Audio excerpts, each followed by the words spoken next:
creditor said he would take her horse. The farrier said he would have to go through him. The creditor's name was Polk Scanlon, and he was the kind of man who lent money the way a spider spins a web, patiently, structurally, and with the expectation that something would eventually be caught.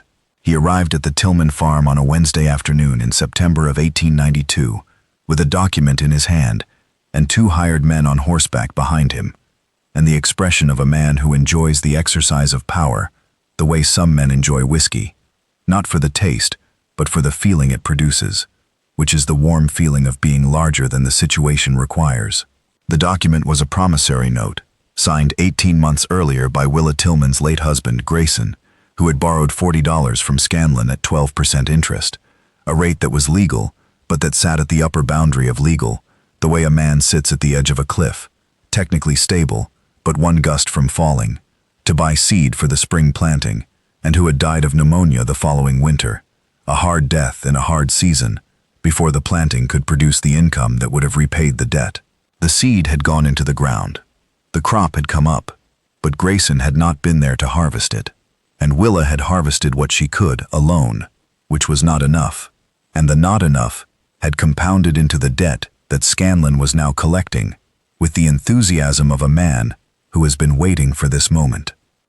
The debt was now $53.40 with interest, though Scanlon rounded to 53 for convenience. Willa did not have $53. Willa did not have $5. What Willa had was a 60-acre farm with soil that was adequate, a house that needed a new roof, and had needed one since before Grayson died, a vegetable garden that kept her and her 70-year-old mother-in-law Edith fed through careful canning and careful rationing, and a bay mare named Jess, 7 years old and sound, who was the only working animal on the property, and who was, in the mathematics of frontier farming, the difference between a farm that functioned and a farm that did not. Because without a horse, you cannot plow, and without plowing, you cannot plant, and without planting, you cannot eat. And the chain of consequences that begins with losing a horse ends with losing everything. "The note is due," Scanlon said. He stood in the dooryard with the document extended like a weapon, which it was, because a promissory note in the hands of a creditor is a weapon as effective as any gun and considerably more legal, and the law, unlike a gun, does not require the person wielding it to look the victim in the eye, though Scanlon, to his discredit, seemed to enjoy the looking. "Payment in full, or I take the horse as collateral." Those are the terms.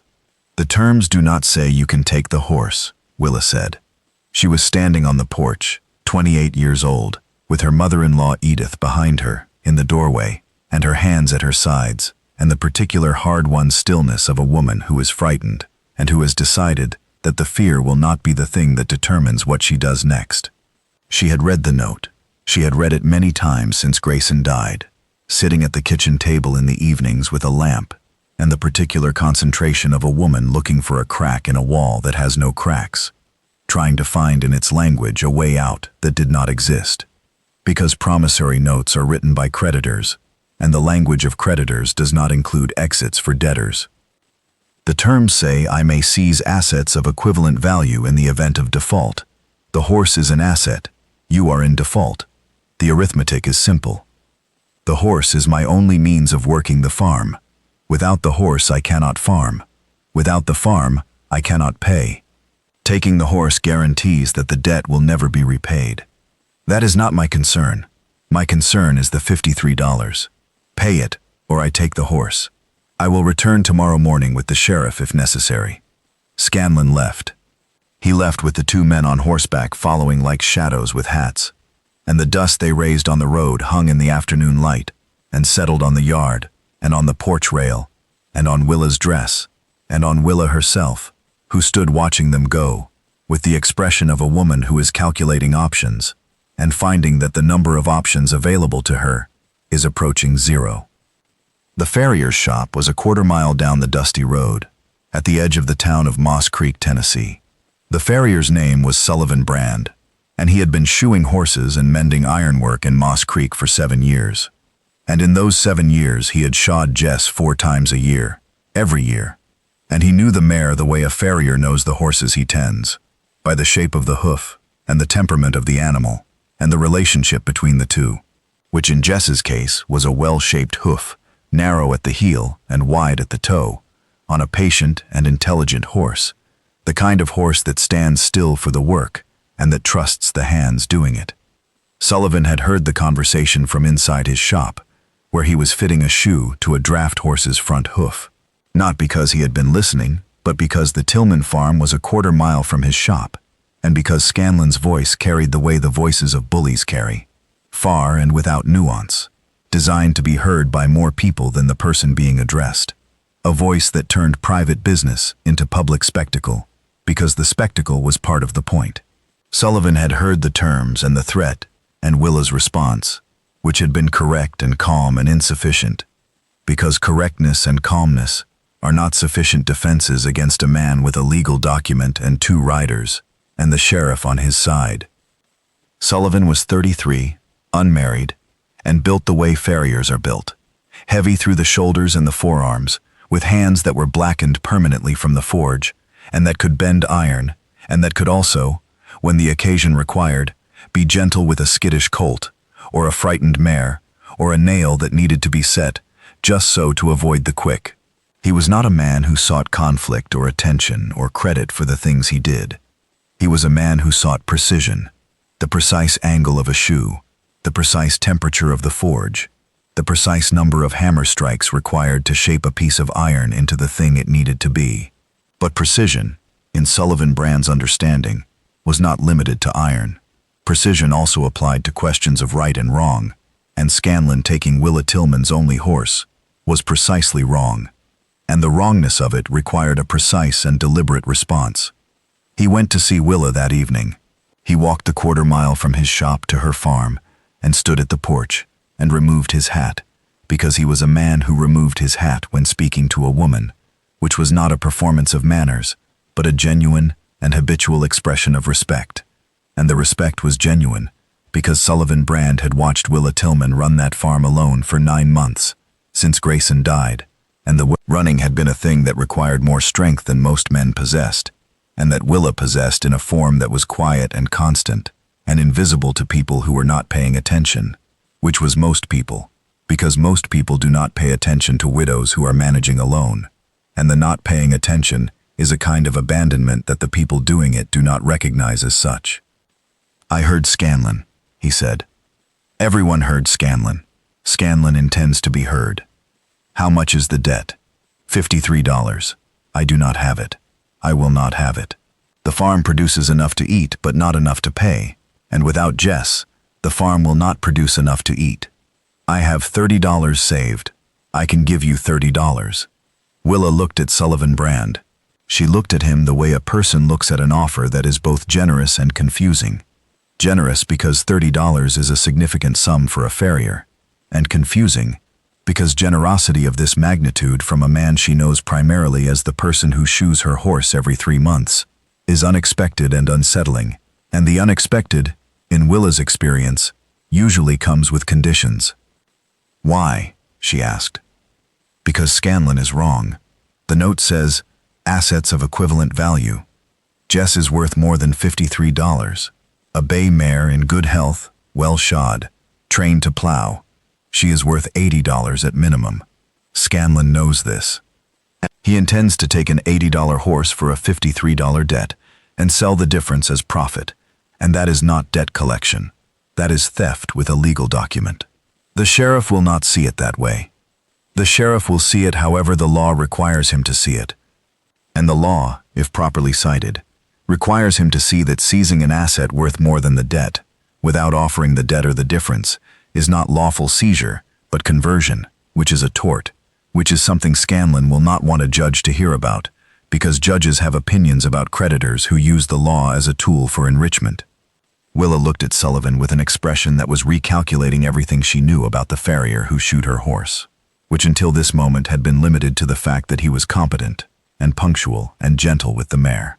The recalculation now included the fact that he was also knowledgeable about the law and willing to spend his savings, and standing on her porch with his hat in his hands, offering both. Scanlon returned the next morning with the sheriff. The sheriff was a man named Grissom who did not enjoy the enforcement aspects of his position and who particularly did not enjoy enforcing debts on widows, but who was obligated by the law to do so when properly served with documentation. And the documentation Scanlon had provided was proper, which meant that Grissom was obligated, which meant that Grissom was standing in Willa Tillman's dooryard at 8 in the morning, wishing he had chosen a different profession. Sullivan was there. He was standing beside the barn where Jess was stabled, and he was holding a piece of paper of his own, and the paper was a letter he had written the night before, and that cited the relevant statute regarding the seizure of assets in excess of the debt owed, and that argued that Jess, being worth $80, could not lawfully be seized for a $53 debt without the creditor paying the $27 difference to the debtor, and that if the creditor refused to pay the difference, the seizure constituted conversion, which was actionable in civil court, and which carried penalties that would cost Scanlon considerably more than $53.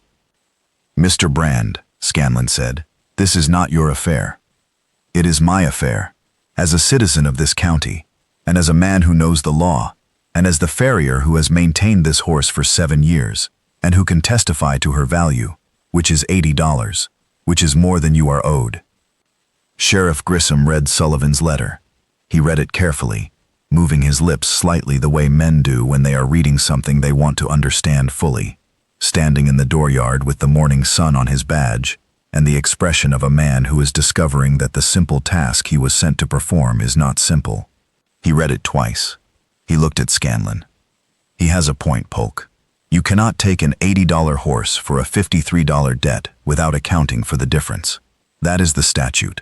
I cannot enforce a seizure that violates the statute." Scanlon's face performed the particular rearrangement that occurs when a bully encounters a boundary. "The horse is worth $53. I set the value."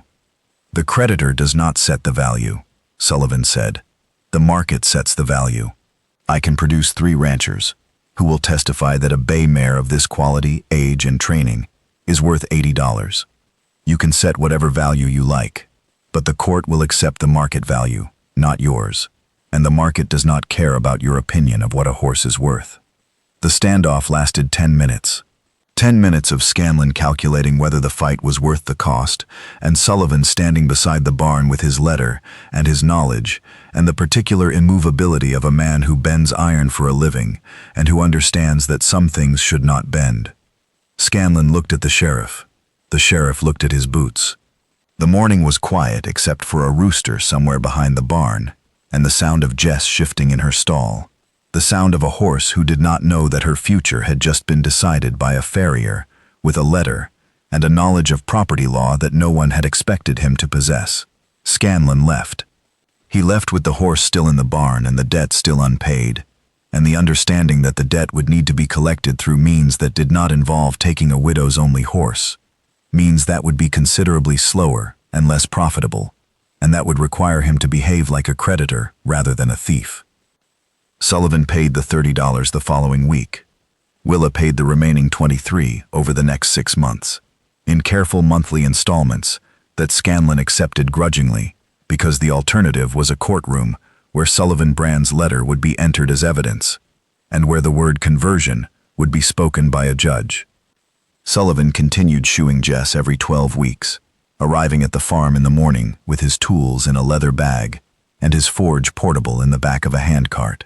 He continued coming to the farm every 12 weeks for the shoeing, and the shoeing took longer than it needed to, because the shoeing now included conversation, and the conversation grew from polite exchanges about the mare's hooves into longer talks about the farm and the season and the price of hay and the way the light looked on the hills in the early morning.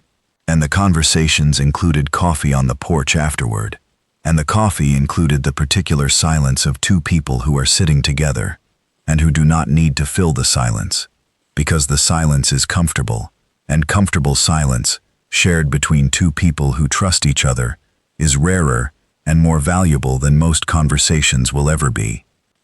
They married the following spring, on a warm April morning, with the dogwood blooming white along the fence line, in the yard between the house and the barn, with Jess tied to the fence rail, watching the proceedings with the calm disinterest of a horse who does not know she is the reason any of this happened, and the minister from Moss Creek and Edith, watching from the porch in the rocking chair Sullivan had built for her, because her old one had broken, and because Sullivan built things for people who needed them. A hinge for the neighbor's gate, a bracket for the church bell, a set of fireplace tools for the widow down the road, which was his nature, and which was also, Willa understood, his way of loving, not through words or gestures, but through the making of things that last.